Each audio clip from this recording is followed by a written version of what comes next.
కన్నుల జారిన కన్నీళ్లు తడిపెను దేవుని పాదాలు, ఇప్పటి నుండి నీ కళ్ళు చూచును దేవుని కార్యాలు.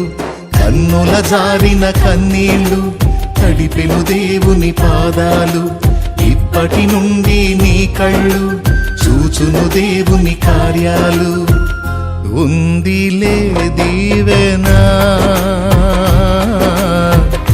ఎందుక వేదన, పొందిన యాతన దేవుడే మరచునా. ఉందిలే దీవెనా ఎందుక వేదన, పొందిన యాతన దేవుడే మరచునా.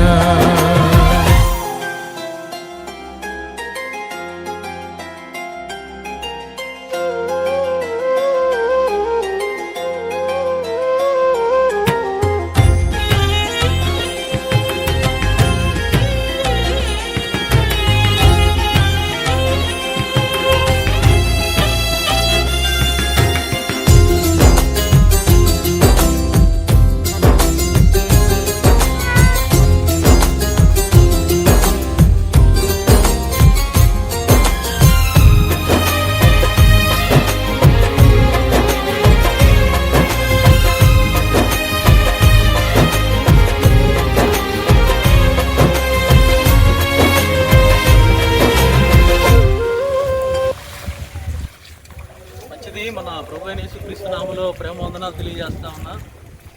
నీళ్ళు వచ్చినాయి, చర్చి ఉందా లేదన్నా, పక్కన కాలువ కొడుతున్నారు, మీరేం బురదలో ఉన్నారన్నా, అసలు చర్చిలో అన్ని నీళ్ళు ఉన్నాయి కదా, ఆరాధన జరిగిద్దా లేదని మీరు అనుకుంటున్నారు.